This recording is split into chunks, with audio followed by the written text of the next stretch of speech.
It's Stephen Platinum, your friend in wrestling with Platinum versus Smackdown.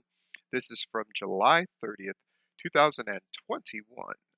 And Smackdown continues to be obviously the better show between it and Raw, in my opinion. And we open big. We got Cena, John Cena. He comes out here, responds to Reigns' promo. Um, tis what it is, what it is. No doubt, you know, most are pleased with this promo, and basically implying that Reigns won't face him because he doesn't like how it's not because of how John Cena looks, but how he would have made Roman Reigns look. Kind of a cool notion, kind of a cool tease, etc., etc. We get a video on the Mysterios and the Usos. Um, Ray tells his son to watch him tonight. And we get Jimmy Uso against Rey Mysterio. They have a really good match. Jay has been doing great stuff for upwards of a year right now. This is no exception. Um, so Dominic copies what the Usos did at Money in the Bank, putting his feet on Ray's back to reinforce the pin. Ray holds the pin to win. Aha. So we're going to continue the Usos against the Mysterios thing, which I think is cool. We see how Bianca Belair retained her title against Carmella. So go to a commercial, and when we come back, Kayla Braxton is in the ring. The red ring cover is down. Kayla congratulates Bianca Belair on hitting 110 days in the title reign, and asks how she sees the next 100 days playing out. The fans are chanting EST. Belair thanks, talks about, all the kind of cool stuff that's happened, winning an ESPY award, defending at Rolling Loud, main eventing WrestleMania 37, being in front of the fans. Carmella mocks Belair on the 100 days milestone. We know what this is going to be, right? Selena Vega enters the ring now. And then the two of them start beating Belair down. Music hits, out comes Sasha Banks, crowd goes nuts, Banks makes a return to the ring, very nice coordinated series of moves, drops Carmella and then Vega, and then the aggressive way Banks was helping Belair up and hugging her, I thought looked really great, because Belair had this look of confusion. They hug again, Banks plays to the crowd, etc., etc. We see the recent happenings with 24/7 champ Reginald, how Nia Jax turned on him, how he won the title from Akira Tozawa. He's going to defend against a mystery opponent next. So he's now Reggie, is with Caleb Braxton. He would do anything to get ahead in WWE, and now he's done it by his own mind. He's always looking over his shoulder. And McAfee says Reggie almost got for his title. So we got Chad Gable against Reggie. At the end, Otis comes in, so it's a DQ win for Reggie, which, again, it's just one of those, none of that makes sense based on anything we've seen. It's definitely one of the low points of the show. Sonya Deville approaches Adam Pearce backstage, confirms tonight's main event, Sasha Banks and Bianca Belair against Zelina Vega and Carmella. Super cool.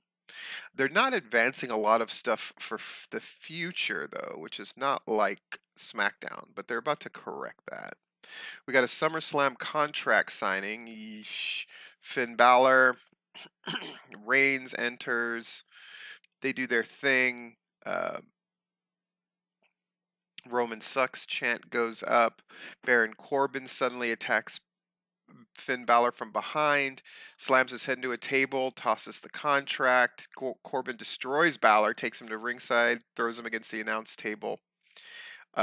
Corbin brings the contract back into the ring as Reigns looks at him, somewhat amused. Corbin is about to sign the contract when Cena rushes to the ring to a pop. Cena sends Corbin into the ring post.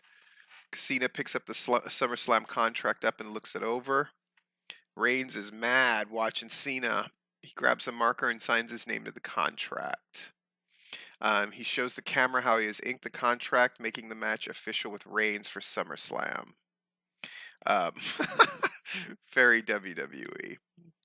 It's whatever. It's how they're getting there. Okay. Sasha Banks and Bianca Belair are going to team up in the main event. They make sure they're promoting that effectively. Back from the break, Paul Heyman stops Adam Pearce and Sonya Deville. Uh, he congratulates him, saying what just happened was great TV. Um, but he asks him what they're going to do about SummerSlam. He points out how Finn Balor's name is on the contract, but John Cena signed it, so that's not legal and binding. Smart. Pierce points to the contract and he says he sees Cena's signature and Roman Reigns' signature, so that's good enough for him. Deville says Cena versus Reigns for the Universal title is official for SummerSlam. Heyman is not happy. Next, we get Cesaro, Big E, and King Shinsuke Nakamura against Robert Roode, Dolph Ziggler, and Apollo Crews, who's been Intercontinental Champion, I believe, for 100 days. So Big E's coming with his Money in the Bank briefcase. This is a good exhibition for all of the guys, and this is what ultimately pulls SmackDown through, is when they do these sort of like congested matches. They manage to go pretty good, and they tend to put over the right person. Nakamura ends up with a Kinshasa to Cruz for the pin to win, setting up possibly another program. Boogs also is here, just, at some point playing guitar and taunting Aziz, distracting Cruz, and all the rest of that.